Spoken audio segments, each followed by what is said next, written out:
Welcome to Trifecta Collective, Finding the Root with Megan and Shannon, the podcast, where we dive deep into all things health and wellness to help you find health and healing inside and out for now and forever.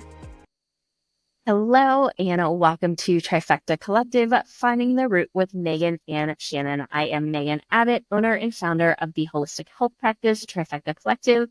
And this is my co-host and health practitioner, Shannon Callery. Welcome to the podcast. Hello. How's it going? Welcome back, hopefully. Yes. Yeah. Welcome back. Hopefully listen to part one because you're going to need it for this one. Exactly. So today, if you haven't already seen the title, this is Blood Work Part 2. So if you haven't already listened to Part 1, I would highly recommend it, as this will probably make a lot more sense as to a lot of the things that we're going to talk about today when it comes to this second piece. And today we're going to get into iron, lipid panels, thyroid, and vitamin D. And I'd say all of these, we often will have a fairly controversial stance on this stuff. So please understand, I would highly recommend listen to the whole episode, and you can always dig deeper if you'd like. If you go to PubMed, there's lots of really good resources on everything that we're going to talk about today. And it is I would say by and large, all of these are very different in how we look at them from Western medicine, even more than anything we talked about in the first part of this. And even I would say some of the things that we're going to talk about are even a little controversial in the holistic health, the functional medicine type space. There's lots of research to back up everything that we are going to chat about today. And so once again, I recommend just listening to everything with an open mind. You don't have to agree with us on everything, and also understand that we spend a lot of time and education learning all of this stuff, and we have firm beliefs. We've just seen too many cases across the board with everything that we're going to talk about today. So yeah, let's dive right in. So we're going to start with iron. Yes. And I know Megan will have some stories to share about this too, and maybe some misdiagnoses, but yeah. So when we go to normal doctors, Western medicine, typically what we're going to see is iron serum and ferritin is like the two iron markers that they're checking for status. They're helpful and valuable, but it's not really helpful for letting us know, like, do we have too much iron in the body or are we deficient in iron? So for iron serum, this is just like what's in your blood, what's floating around in your blood. If it's high, you may be missing certain nutrients that your body needs to bring it into the cell and actually use it. But we truly need these other markers that we're going to talk about here to identify, like, are we deficient in iron or do we have too much in our body? And I don't think I've ever heard anyone come in out of all the clients that we've seen and in my personal experience saying, yes, the doctor told me, like, I have too much iron in my body. That's not like a very common thing that you hear at all. So that's going to be really different. If you're listening, you probably haven't heard of that.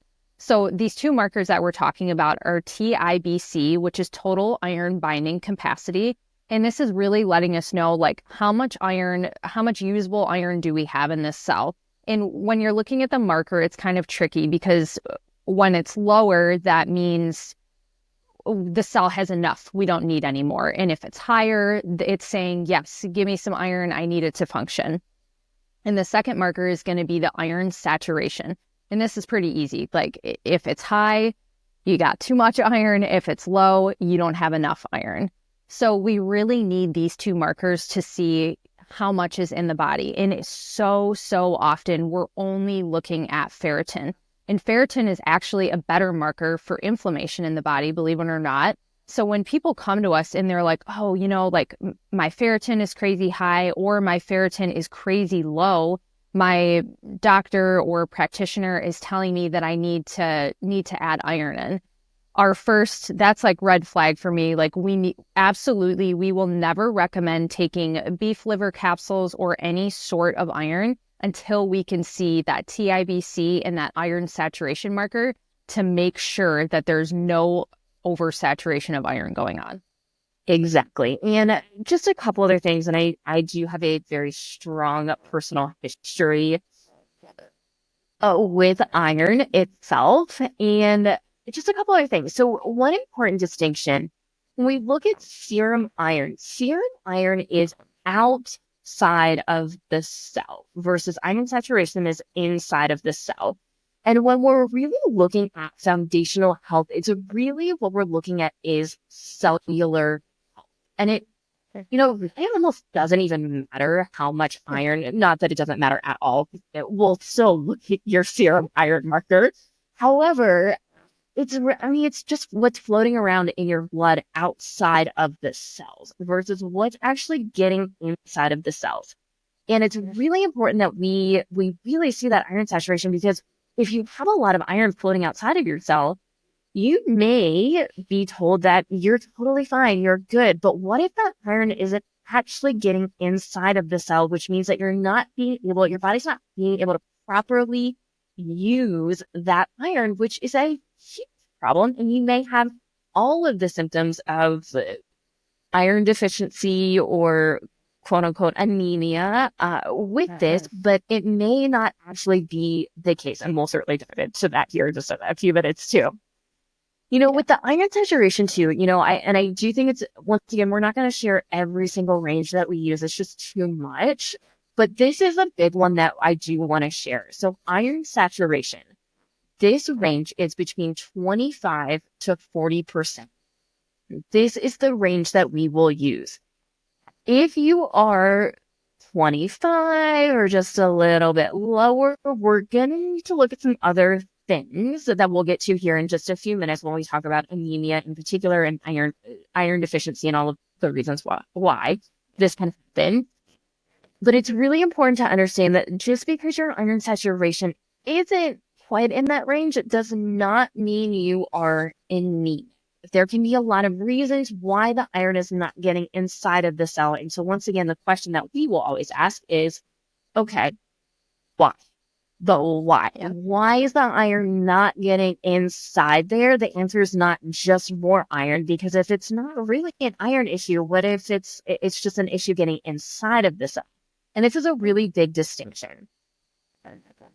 Iron oversaturation. So I have personal experience with this that I'm moderately still dealing with. When I ran my own labs several months ago at this point, I was right at that 40%. And Shannon looked at my labs, and that was one thing that I was really annoyed with, that I'm still dealing with years after the film. And this is really important to understand. You do not want to mess with iron.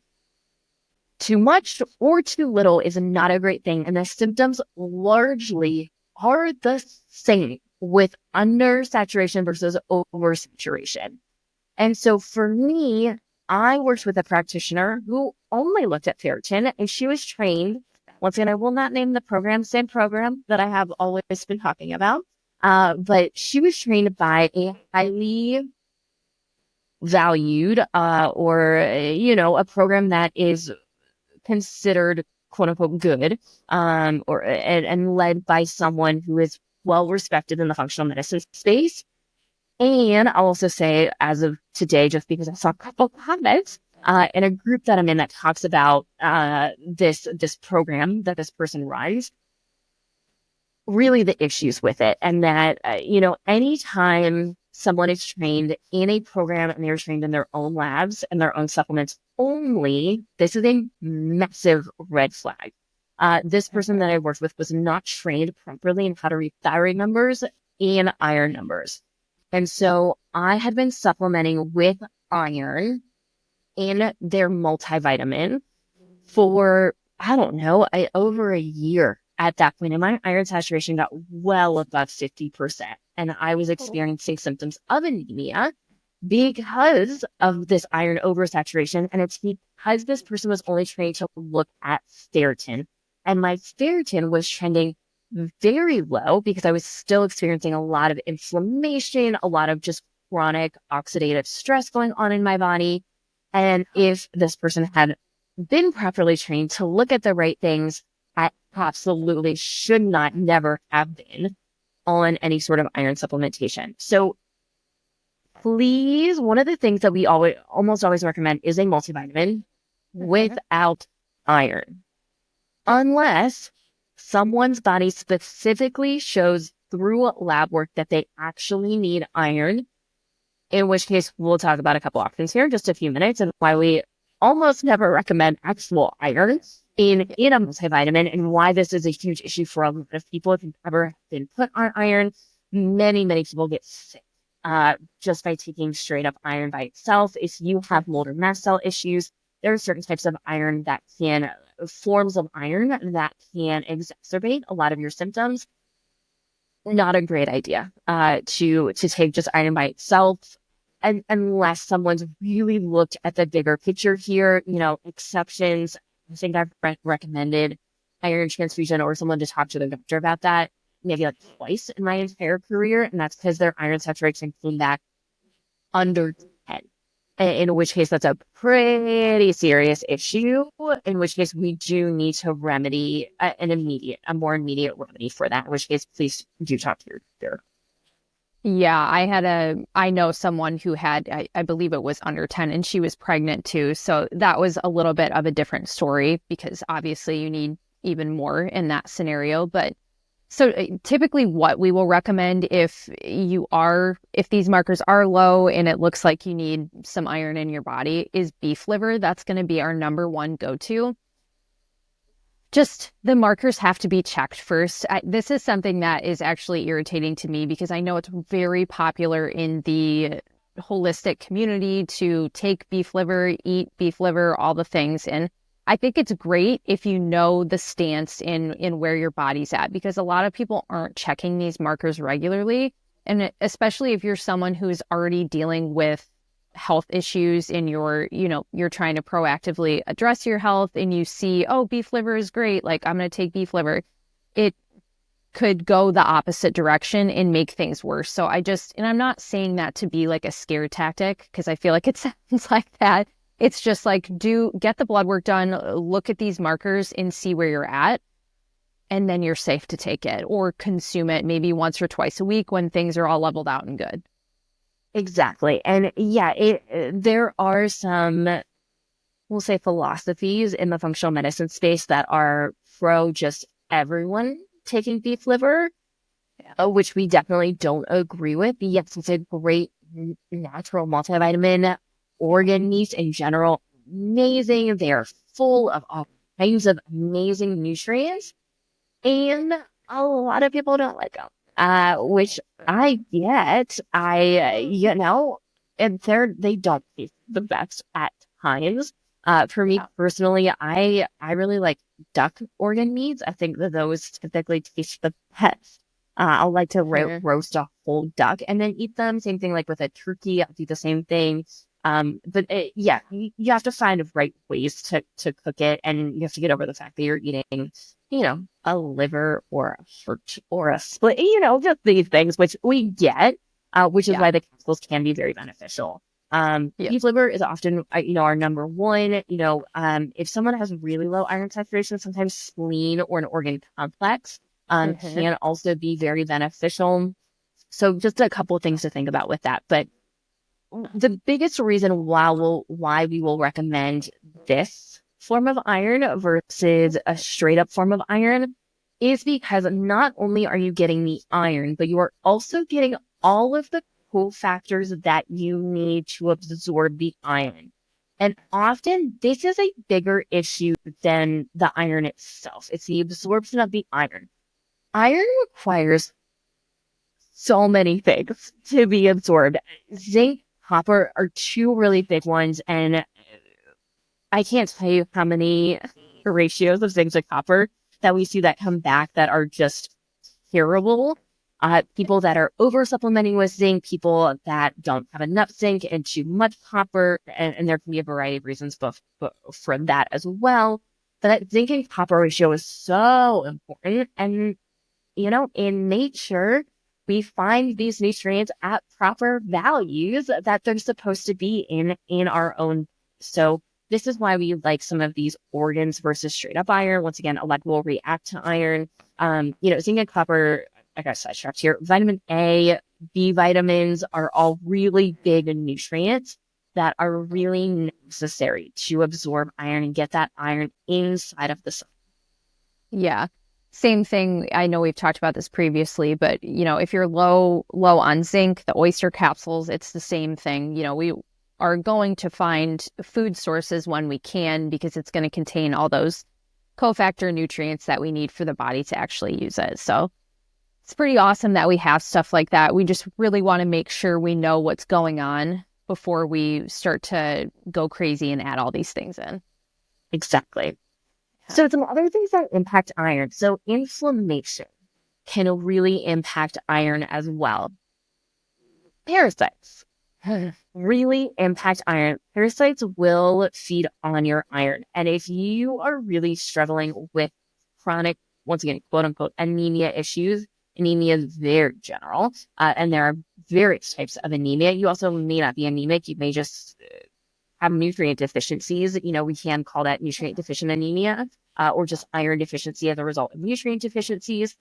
Parasites are a huge, huge, huge reason for this. So especially if you have some pretty significant hormone imbalances, things like PCOS, endometriosis, and you've got some iron issues, I would really look at the parasites, because that's a major root cause of all of those. Yes. Yeah. And when we're talking about anemia, is there anything else you wanted to talk about iron, or are you good if I jump into it, the anemia portion? Yeah, I'm good. Okay. So when we're looking at anemia, and this is another one that kind of drives me crazy, just because I hear people who come and, maybe they have low iron that we don't even know is truly low iron, because they're just looking at like ferritin or something, and they're saying, oh, my doctor's telling me like I have anemia and all the things, when there's so much behind this. That's not necessarily always the case. So we're going to talk about some of the patterns here. So in the previous episode, Blood Work Part 1, we talked about hemoglobin, RBC, red blood cell count, and hematocrit. So when we're looking for anemia to see if it's even present, all three of these markers need to be low for us to say, okay, there's probably some kind of anemia present here.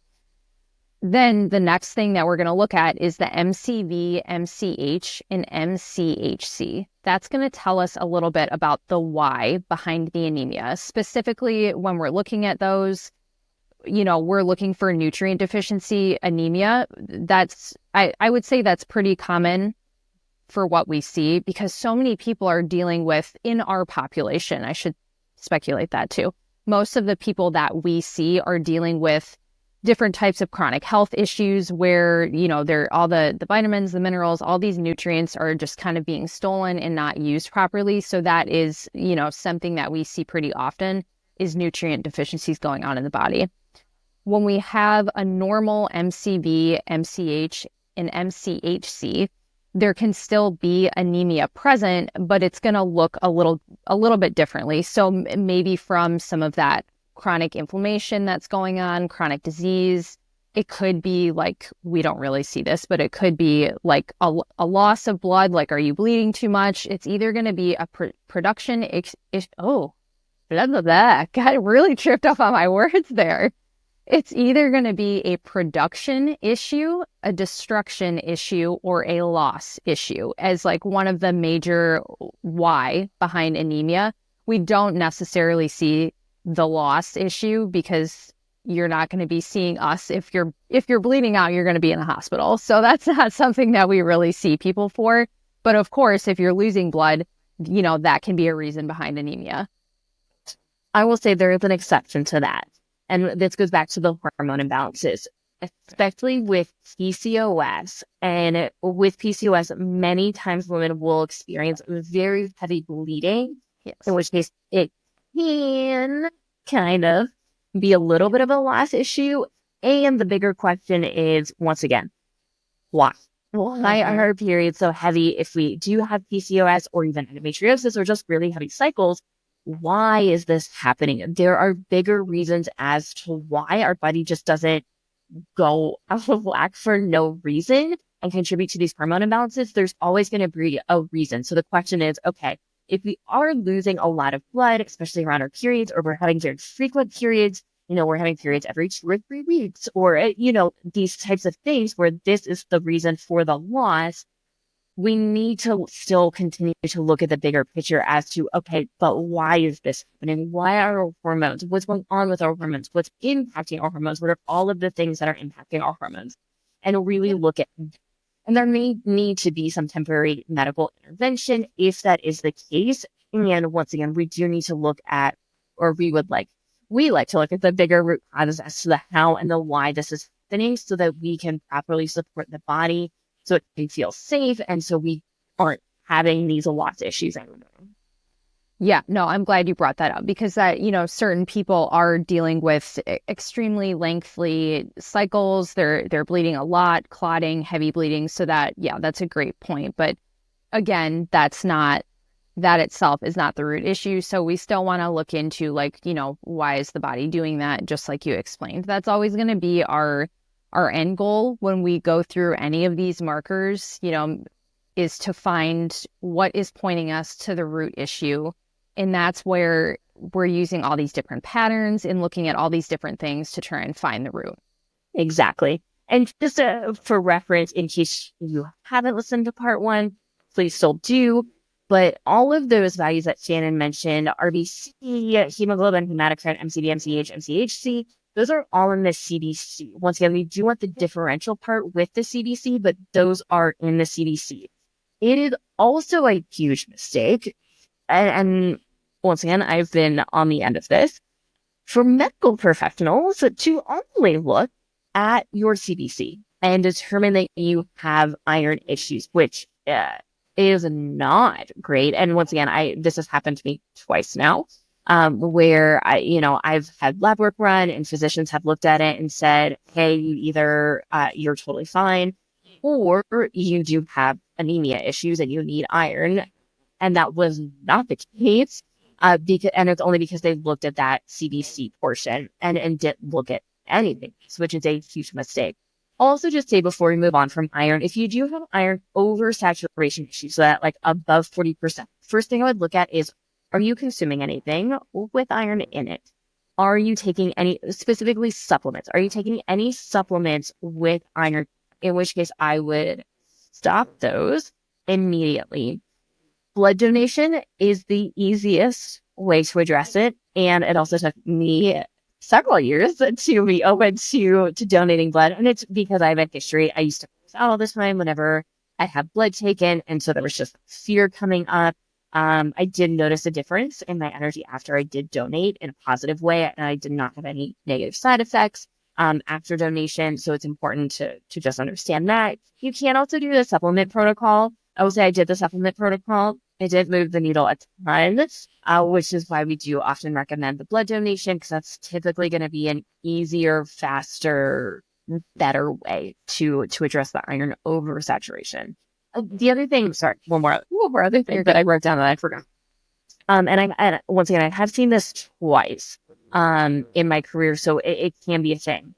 If you do have chronic iron oversaturation, and usually I will say, and I hate to put an exact value on this, but usually it's above 55%. If someone's in that like 55, 60% range for the iron saturation, it is a good idea to go see a hematologist. I have run into a couple instances of hemochromatosis. It's not super common at all. And so just something to be mindful of, and it doesn't hurt to get tested for that. If consistently you have iron oversaturation issues, you are not over consuming iron from, once again, in supplement form. If you've tried to donate blood and it keeps happening, definitely worth getting a little bit of additional testing done to see if you fall into that category. Yeah, very, very true. When it's that high, which it's funny you said that because I actually just met with someone who it was that high. But, I think it's worth trying to donate blood if you're open to it and seeing if that does move the needle. And then, of course, like looking at your general lifestyle diet, like, are you consuming any extra iron? And if none of that is present, then yeah, I would definitely go to a hematologist and get that checked out just to make sure. Yeah, exactly. So yeah, I think I'm good with iron, and I think we can move on to lipids, another pretty controversial one. Yeah, this is going to be a super controversial. It's just, yeah. Again, I think another panel that we're not seeing the full. People aren't necessarily looking at it the right way. I guess we can say that. And there's just so much more information that we need. If you're actually concerned with like, what do my arteries look like, my heart health and whatnot, there's many more markers that we need to look at besides the basic cholesterol panel, which I will go over here. So, and I do want to note too, when we're looking at the cholesterol panel, one of the things that we are looking for is, it doesn't matter like highs or lows, cholesterol binds to toxins, it binds to bacteria. So this is giving us an idea of what does that toxin load look like in your body. So that's one of the big things that we are trying to decipher when we see this. So your basic panel that you probably have had run, if you've had blood work run, is going to be your HDL cholesterol, your LDL cholesterol, your total cholesterol, your triglycerides, and then you'll probably, God, what is the last one? VLDL? We just don't use that one that much. So yeah, I won't even get into that one. These are the basic ones. And again, these give us a good indication of toxin load, inflammation. Are you eating a lot of processed foods? Are you not eating enough food? Those are some of the big things that we can really take away from this basic panel. It's not giving us great information into what's going on in your arteries. Do you have good artery health? Yeah, we're just not going to get that from this. Exactly. And so it's also a couple of things when it comes to cholesterol in general. As we age, our cholesterol should go. So, if your cholesterol is 20 points higher than it was 20 years ago, probably an okay thing. Because that's naturally, as we age, our cholesterol is designed to go. The other thing is women have higher cholesterol in general, and we are supposed to have higher cholesterol. It isn't needed. And when we look at cholesterol, one of the big things that I cringe every time I hear it is, my good cholesterol is good and my bad cholesterol is bad. Let's clear the air. There's no good or bad cholesterol. Cholesterol is cholesterol. It is a carrier. It is a transport unit. It is neither good nor bad by itself. We are just looking at indications of what is going on. And once again, this does not give us hardly any indication as to what's actually going on from the lipoproteins inside of our arteries and what is going on and what is our actual potential risk for things like a heart attack. And, a really classic example of this, and I'm pretty sure this is his name, the guy who used to be a coach on The Biggest Loser, Bob Harper, I believe is his name. He had a heart attack and his cholesterol was fine. Obviously, he was very fit, quite healthy visually looking on the outside. I don't know what was going on the inside, but visually he was very healthy. And one of the indications that he was at risk was his lipoprotein little a, and that was elevated. And if we look at this, and I'm sorry if I'm jumping ahead. So there's another panel that we like to run if cholesterol is a legitimate concern, if someone does believe they have a quote unquote family history, which is actually really uncommon to have a family history of high cholesterol. Usually it is diet, lifestyle, toxin load, gut health that is really passed down generationally that contributes to issues. But there's the lipoprotein little a, which is often run in an NMR lipo profile, which is an additional panel in a way better panel if you are interested in looking at your actual heart health and risk for heart issues, heart attack included. So this lipoprotein little a is the only true marker of a genetic issue. And we need that marker. This will tell us if you actually have an issue with saturated fats and if we need to make an adjustment with the saturated fat intake. Now, this doesn't mean eat all of the processed foods because that will impact your cholesterol for sure, among many, many, many other things. But typically, fats are very good. Fats are very healthy, and we are very pro fats. They're very good, and they do a lot for the body. However, in very few people, we do actually need to make that adjustment to saturated fats in particular, but only this one marker will tell us if that is the case. And it's not one that they run on a standard cholesterol panel. And even if you ask, this topic really frustrates me actually, because, specifically when like thinking about my parents, for example, on maybe somebody's on like different medications and because their cholesterol is high and they haven't even run this panel to see what it truly looks like. And they're just like willy-nilly saying, you know what, your HDL, your total cholesterol is high. Like, we're going to put you on this.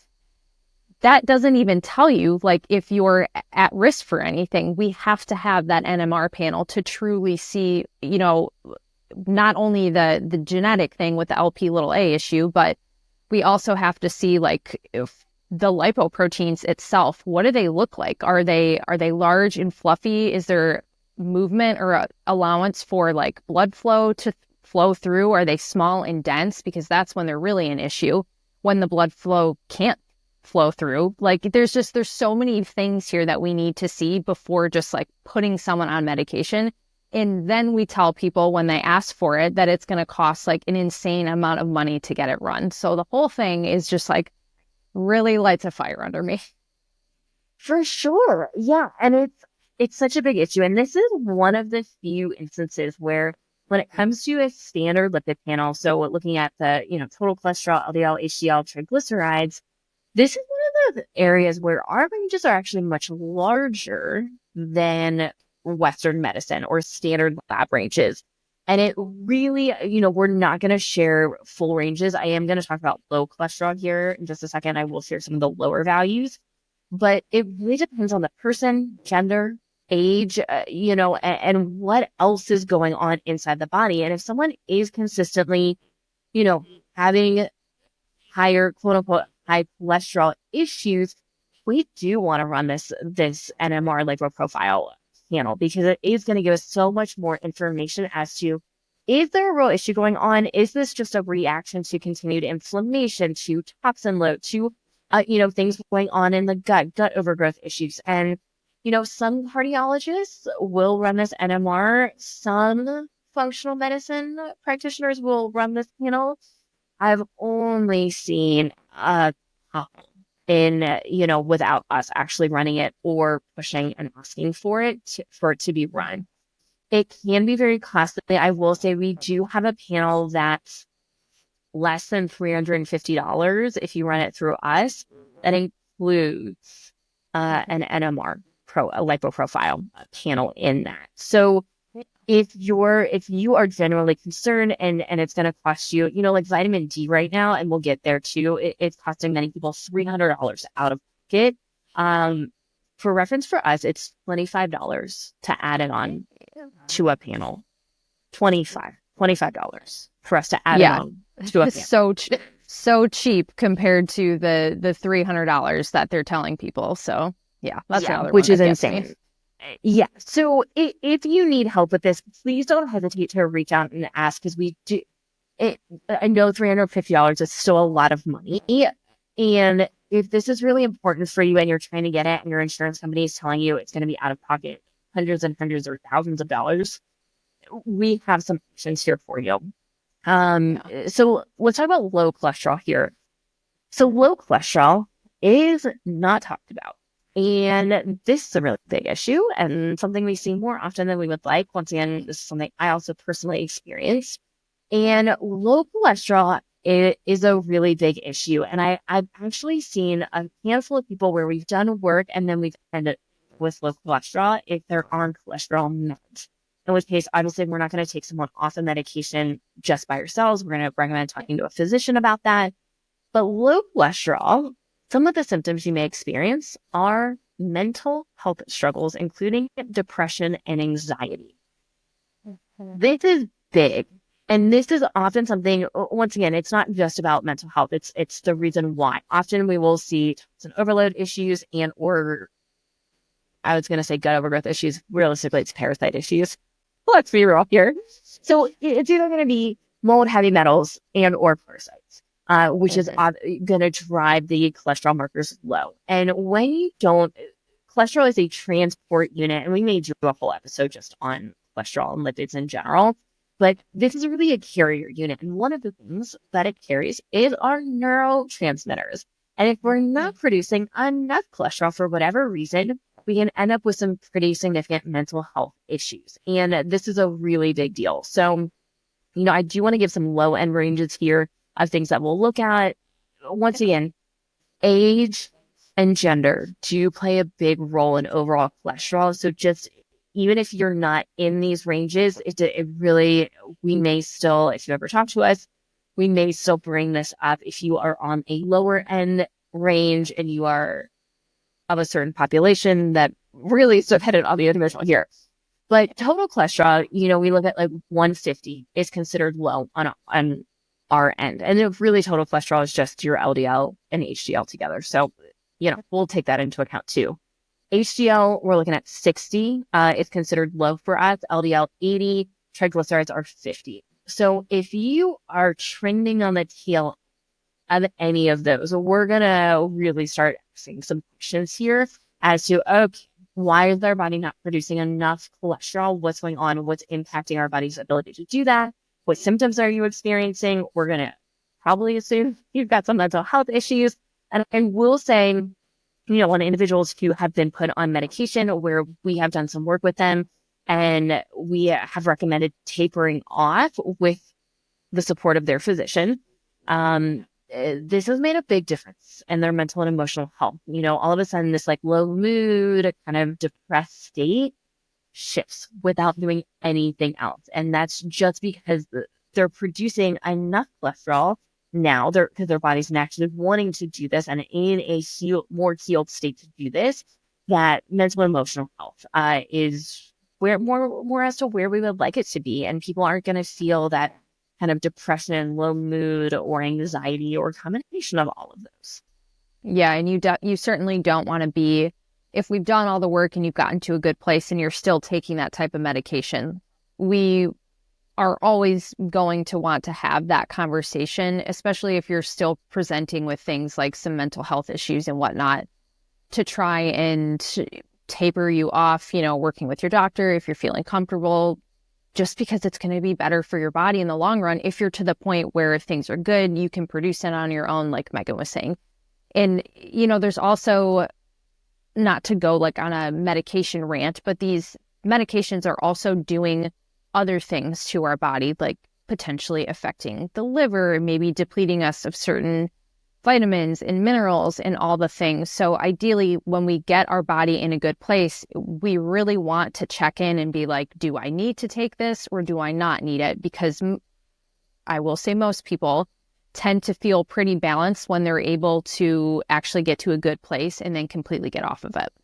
Yeah, exactly. And that's, for us, and I know some practitioners are very anti-medication and they will require anyone they work with to be in the process of tapering off and getting off all medications. We do not operate like that. We will certainly want to have a conversation and kind of see where that person is, see where their body is, and it's usually not right off the bat. It's usually at some point down the road where you might want to have that conversation.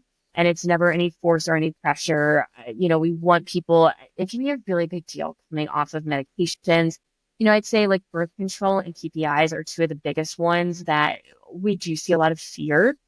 Understandably, birth control was the last thing I got off of because I was terrified of getting pregnant. That was not something that I wanted or desired. And the more I dug into hormones and understood hormones, the more I came to understand how pregnancy works and what that really looks like in your, ovulation window and how to determine that and, all that kind of stuff. So Yeah. we will have conversations and there's never any pressure to get off, to change, to do anything like that when it comes to medications in our practice, at least. Yeah. And one other thing I want to add to that too, before we move on, is it doesn't always have to be some sort of like chronic issue going on in your body. Excuse me. If you're generally feeling pretty good, but you're seeing issues with your cholesterol, looking at your diet and making shifts there can make a huge impact on this. I mean, if you're eating tons of processed foods, tons of fast foods, like every day, you can just make shifts to eating a more balanced whole food diet, getting good healthy fats in, decent amount of protein. That in itself can shift these markers and get you feeling better. It doesn't always have to be something as complicated as like mold and parasites. Exactly. Yeah. The other thing, and this is kind of a weird thing, I don't see it that often, but this was the case for me too. So, just throw this in there. Normal, quote unquote, normal or more optimal cholesterol markers with higher triglycerides only. So this can be for a variety of reasons, but one of the ones that I don't see talked about very often, and once again was the case for me, was a sign of a gluten sensitivity. And so, if you happen to fall into that category, maybe worthwhile to experiment going gluten-free for a month or two, rerunning these lipid markers, just seeing if there's any changes or differences with that. And I, by going gluten-free, I do mean like totally gluten-free, not, I'm going to have some soy sauce or some, some little things creeping in here and there once a week. I mean, totally going off for at least a month, if not 2 months, and rerunning your last year. I'm laughing because I just had this conversation with my partner. I think he's sensitive to gluten. And he was like, well, I'm only eating it like a couple times a week. And I'm like, listen, man, that's not how it works. Like, if you're going to do it, you got to completely go off of it to see if it's the benefit. I think, and it's confusing. I get it because there's a lot of food that has gluten in it that, we don't think about. We think of like, maybe like beer, pasta, bread, and there's so many sneaky glutens in other foods. Like soy sauce, for example, that's not like a basic one that everyone knows. So yeah, we could do a whole episode on gluten-free and whatnot too. By the way, we also have a ultimate guide to going gluten-free on our website. Go check that out. It was, when I created that, I try to put everything in there that I wish I knew when I first went gluten-free, with, a lot of these sneaky little things, how to eat out at restaurants, what does that look like, cross-contamination, sensitivity issues and cross-reactants like corn and all that kind of stuff. So you can go to our website. It's totally free, by the way. I could easily charge like $50 for it, but it is completely free because it's pretty expensive. So that is an option. Just go to our website, trifectacollective.net. If you are interested in that, it's under the free resources section of the website. That's a great resource. Yes. Yeah. The other thing I'll just mention before we move on into the thyroid markers is there are two other markers that are sometimes run in the functional medicine world when it comes to cholesterol: APOA and APOB, and the ratio of those. And that gives us better insight, more than a standard lipid panel when it comes to what's going on actually inside of our arteries. And NMR is way better, but that is a decent intermediary and gives us more insight than a standard cholesterol panel. Not quite as much as an NMR, but it's a good middle ground, and it is often cheaper than an NMR. So it might be worthwhile if you are concerned, or not concerned, just to take a look at those markers and see. And what we're really looking at is both of those individual markers, but often the ratio is often one of the more important ones that we are looking at. Yeah, and that's included on our panel as well. I'm pretty sure that $350 price that you gave, I believe it's in there. So the $350 is our comprehensive panel, which does include an NMR. So we're getting a lipid panel plus an NMR. Some of our other little bit less expensive, I would say medium expensive panels. Not that even $350 for the amount of labs that we get from that panel, I think is very, very, very cheap. You also get vitamin D and both forms of vitamin D. And the other form of vitamin D, which we'll talk about here in just a few minutes, it's also crazy expensive oftentimes, but not in this panel. So, but yeah, some of our panels, depending on what it looks like our nutrient panel, that is a really good one. That's the one I often run on myself. I really like that panel. It's really, really good. That does have APOA and APOB in it, along with, many other things here. Yeah. And that was kind of where I was going with this, is that even though these panels, yes, it might be more expensive to, well, maybe not, but like if you were to run blood work through us, it's going to seem expensive potentially because your insurance isn't covering it. But you get so many more markers with it too. And oftentimes, like we were saying, if you're asking your doctor for these, they do give you, the insurance rates are just like insane for blood work, and it doesn't make any sense to me. So that is the benefit of ordering a panel like the comprehensive, is you get multiple markers with that NMR panel. Exactly. And these panels don't need to be run, like these full panels don't need to be run very often. Once a year, maybe, depending on the person and what's kind of going on. I do like to run that nutrient panel at least once a year, and then I'll do a follow-up, and it kind of depends on what came up in the first place, as to what I might run the second time a few months later. But yeah, and even that panel that I really like, it's less than $300, or it's right at $300. We also can take HSA, FSA payments, which it can be a really valuable option. I know it's not an option for everyone, but that is also an option, even though we don't technically take. Yes. Yep. Yeah. Great to have something else to offer in general. Yeah. Okay. So let's move on to thyroid. And we're not going to dive in too deep because we did a whole episode on the thyroid, and we dug really deep into all of these markers. So I would recommend, if you're interested in learning more about the thyroid panel, different thyroid panels and markers and everything specifically, go check out that episode. It is a more technical episode, just forewarning, but so much great information when it comes to the thyroid and all of the things that can go wrong with it, and what's very misunderstood in Western medicine about the thyroid. Yeah. And so I'm going to go over a couple like basic markers on the thyroid panel and their ranges here, but I want you to keep in mind too, which if you listen to the other episode, we talk about the same thing. If these are off, low, or high, yes, there's certain meanings to them. However, there's always going to be another root issue that we're trying to look for that is affecting the thyroid. We're never going to just target the thyroid issue or hormone issues first, because there's something going on underneath it that's making them skewed. So I just want to throw that out there before we even dive into these.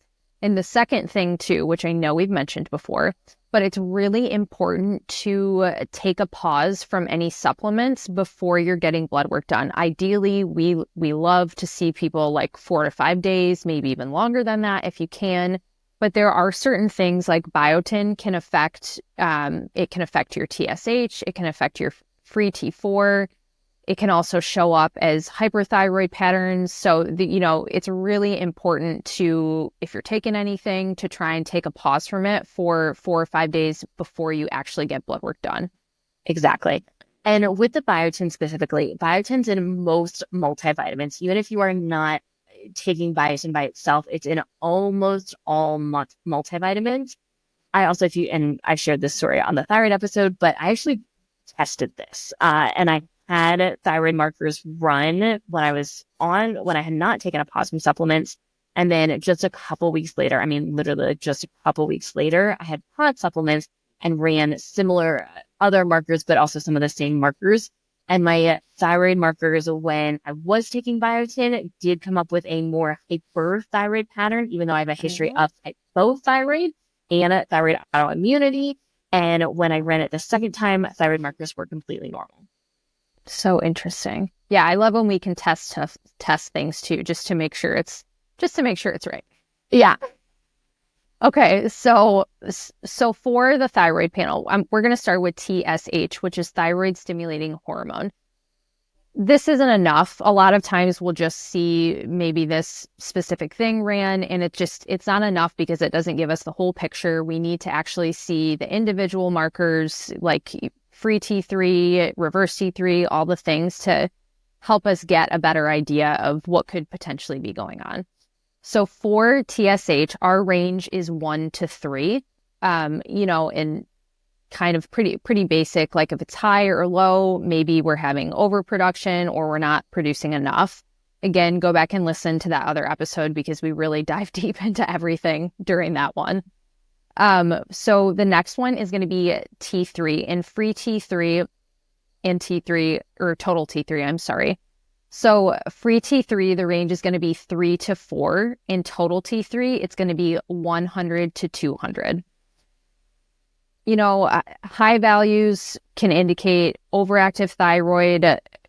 Low values can indicate underactive thyroid. Elevated reverse T3 can play a role here. Selenium deficiency. Many, many things can affect these markers, especially chronic health issues, mold, parasites, heavy metals, all the things that we talk about. Hormone markers very easily shifted and affected by all this chronic stuff going on. And birth control and other medications, just to throw that out there. Yeah. So reverse T3, the range is going to be 10 to 15. When it's high, this can give us an indication of inflammation, maybe some oxidative stress going on in the body, or just that your body is under a lot of stress.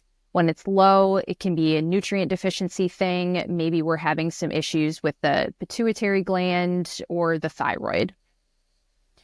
Total T4 is going to be 7 to 12 for our range. And if it's high, it's a decent indication of potentially an overactive thyroid, maybe some high estrogens, birth control, biotin. Like I said, those things can affect it. If it's low, this can mean potentially underactive thyroid, pituitary imbalance, potentially excess testosterone. For free T4, the range is going to be 1 to 1.6. And, if it's high, indication of hyperthyroid, which is just overactive thyroid. Biotin supplements, again, can affect this as well. And then low could mean hypothyroidism, pituitary issues, maybe high estrogens, maybe you're on birth control. But again, why? We're always going to ask why. Why is the pituitary gland potentially not working? Why is the thyroid not stimulating or overstimulating? So this is really to help us be on that path of finding what the root is. And then, of course, we do have people like maybe we've done all the work and we test again and they're still seeing some hormone imbalances coming on, or we're not seeing ranges where we want them to be. Then at that point, we would dive a little bit deeper and maybe talk about specifically doing some hormone rebalancing. Exactly. And just a really quick rundown here of the thyroid. So TSH is actually produced in the brain, and it's a signaling issue. It's not a thyroid issue, which is a huge misunderstanding in Western medicine. T4 is actually produced in the thyroid. However, we can't use T4. It has to be converted to T3, and a lot of that's done in our liver, about 60% in our liver, 20% in our gut, and then our thyroid does produce just a tiny little bit, but it's really the conversion that's really important. And then when it comes to thyroid issues, we need to understand, okay, is it a signaling issue? Is it a thyroid issue? Is it a conversion issue? And or is it an autoimmune issue? In which case, it doesn't really even involve the thyroid at all. It's really the immune system, and the poor little thyroid just happens to be being it. And so this is why just TSH or just TSH and free T4 are not enough information. And the way Western medicine, and once again, we dive deeper into this in the thyroid episode, but Western medicine looks at hypo and hyperthyroid patterns based on TSH and free T4 only, which is a huge mistake and doesn't give us hardly enough information at all to really understand bigger picture what is going on. And, so thyroid, especially for women are more sensitive to thyroid issues. Women typically do have more thyroid issues, especially hypothyroid issues. And yeah, we need to look at the bigger picture and understand what's going on. These issues also can arise, especially perimenopause and menopause. Once again, listen to our thyroid episode. We talk about the connection of the hypothalamus, pituitary, adrenals, and thyroid, those two axes, and how those correspond and everything that can start to go wrong. And and impacts the body and chronic stress and, even like heat, body temperature, metabolism, all that kind of stuff, is really impacted. And the thyroid is such a tiny little organ here and is impacted by everything. So we really do need to look at the bigger picture. And yeah, in some instances, we need to do additional thyroid work. It's not very common at all, but it does happen. Yeah. And it does happen sometimes, especially if maybe we're trying to help someone who has like a very, very significant amount of stress and trauma in their life that they haven't been able to work through. I feel like that's always a big end piece that can also affect the hormones as well. So not something that we see super often or have to do super often, but it's possible. Okay. Anything else on thyroid panel? I don't think so. I think we're ready to move on to the big controversial vitamin D. Yep. Okay, so with vitamin D, this is pretty controversial topic. So our take on vitamin D, let me go over the markers first. The most common marker that you're going to see on your blood work panel is going to be 25-OHD. The range, don't quote me on this, for Western medicine, I think is like 40 to 80, I think. Something along those lines. Maybe not even quite up to 80, but I do think like this 30 or 40 is the low end. Yes. So somewhere along there. So if it's high, excess supplementation, which you can't really get a multivitamin without vitamin D. Believe me, we have looked for it. It's not existent. If we had it, we would be using it. So, and it's also in like, if you're eating a lot of foods that are fortified, we get that the milk that we get at the grocery store, you can get added vitamin D in it. We get it in a lot of different areas of our life. So if it's high, something to look into there. Also could have to do with like kidney conversion. There's, the liver and the kidneys are converting vitamin D. So something could be going on there if it's high or if it's low. If it is low, inflammation, infection, liver dysfunction, maybe your cells are, we call it cell danger response. It just means that they're really stressed and they need some help. Essentially, could be a magnesium need. The true vitamin D marker that I don't know that I've ever seen someone present us with this on their labs from just a regular doctor, but it's 1,25-dihydroxy, and you'll also see it written as calcitrol. So this is the true converted amount of vitamin D in your body. So it's actually a hormone at this point. And our range for both of these is going to be 25 to 45 for both of them. I cannot tell you how often I see people come in who are taking vitamin D because of someone told them to, because they have viral issues, because they have gut issues, whatever it may be. Our issue with this is that it can actually act as an immunosuppressant. So, for example, if you're someone who maybe is dealing with an autoimmune issue and you're taking large amounts of vitamin D and you're like, yeah, like I'm feeling a little bit better when I'm doing this. It can be because the vitamin D is actually suppressing your immune system. So what happens is when you stop taking it, you're going to feel like crap because things have been building and building and building internally, kind of just like covering it up with a Band-Aid. That's how vitamin D can act in your body. And I know this is going to be one that people go do your research on it, look it up. There's definitely studies out there on it. It's just, there's tons of issues with this. And on top of that, we need to see this true marker, this 1,25-dihydroxy.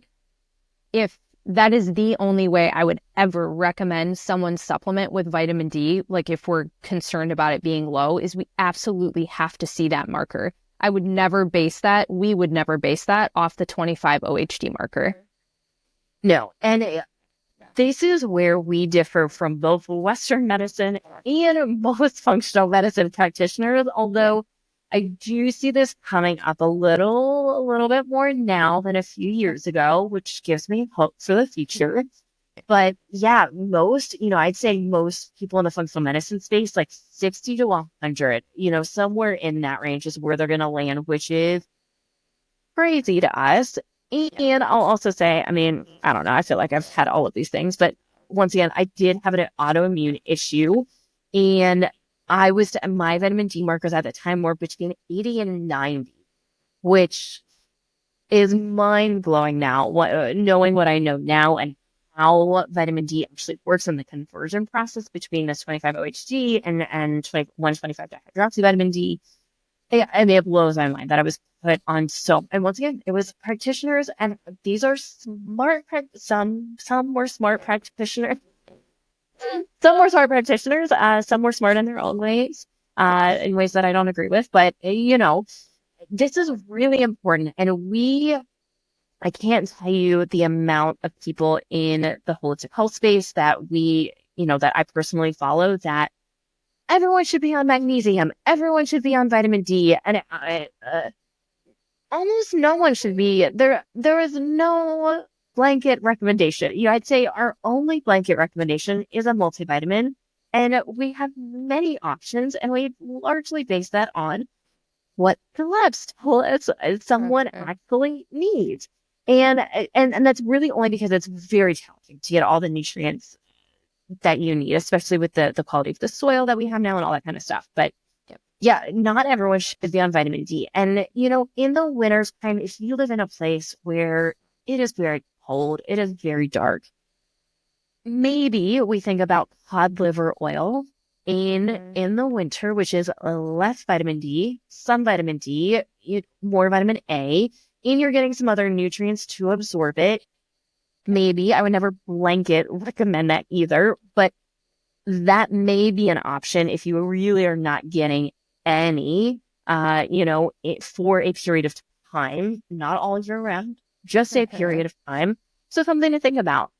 The other thing here, that in this conversion process, and once again, we could do a whole episode on this, but this conversion process from the 25-OHD to the actual form that our body absorbs, this 125-dihydroxyvitamin D, there's a lot that needs to happen in that conversion. And I can't tell you the number of times that we will run both markers and we will see 25-OHD either come back normal or fine or a little low, but our other marker is coming back sky high. And that's because you are converting it and it is not going anywhere. It is not actually being absorbed. Once again, we're looking at cellular health, and it's not being absorbed into your cells. And there's a lot of reasons why. And the question is always, why? Why is this happening? Why and how are you not absorbing vitamin D?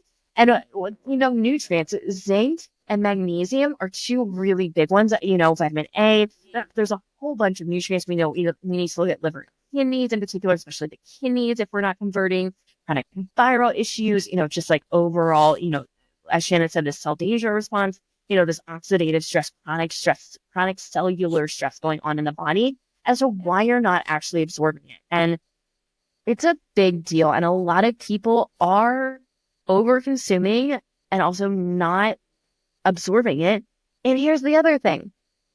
If you're not actually absorbing it, but you're converting it and your body's over converting it because you're over consuming this 25, OHD, vitamin D, you can end up with some pretty significant nutrient deficiencies that it's hard. I mean, it's very hard to come back from. And look, if you're under a lot of stress, your magnesium is already probably going to be a little bit more depleted. And then if you're over consuming vitamin D, magnesium is one of those big things that we need to convert the vitamin D. And if we have a lot to convert, that's going to further deplete your magnesium, and you can end up in a really bad place. Chronic headaches, chronic stress, sleep issues, mood issues, all of these things commonly come with a lack of magnesium. And it's, we don't want to make problems worse by taking these things. Yeah. Yeah. And you can't, even if you are like living somewhere, I mean, I'm from Michigan. I know exactly what that's like. The sun doesn't shine a whole lot. It's dark throughout the winter months and it's long, but pay attention to what you're consuming, because I guarantee you're probably getting some in. If you're taking any sort of multivitamin, you're going to be getting vitamin D, because again, there is not a vitamin out there, a multivitamin that doesn't have the vitamin D in there. So we just want to make sure that we're not taking excessive amounts of it, and then maybe looking at our labs to see what our levels actually look like, because that's very important. And I don't know off the top of my head how much they try and charge for this marker, but I know it's like pretty high if you were to ask for it at your regular doctor's.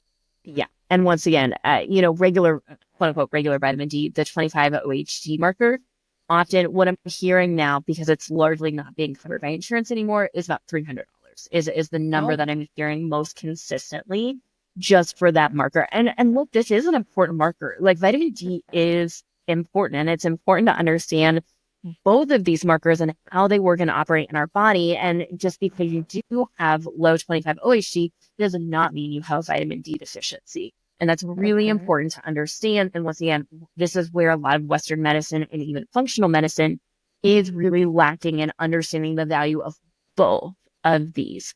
And I was trying to decide if I wanted to go here. I am moderately. And over the last several years, with chronic viral issues becoming more apparent, vitamin D got a little extra spotlight in there. Valid. And there was also missing the bigger picture with, once again, chronic viral issues. And once again, I say this from personal experience of having history of the Epstein-Barr virus.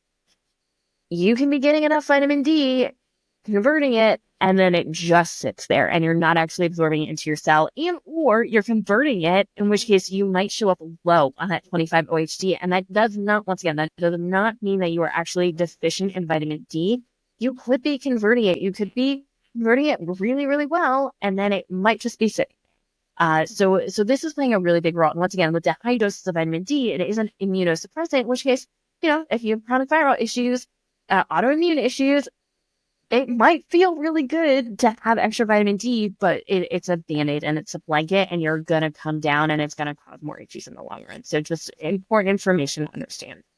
Yes. Yeah. Especially with, I've heard so many people say that, like, they feel better when they're on it. When they stop, things are worse. And that's because that's what's happening, is your body is still progressively maybe going in like a downward pattern when you're taking it. But yeah, in that $300 price range is insane, because you can get like a full panel of blood work for that price. So that really blows my mind. But yeah, it's just important. Again, I would say the vitamin, it's all important, but specifically from what we're talking about today, the vitamin D portion and the iron stuff, two things that you really want to try and get all of these markers that we talked about, so you can see your actual status and what it looks like for your body.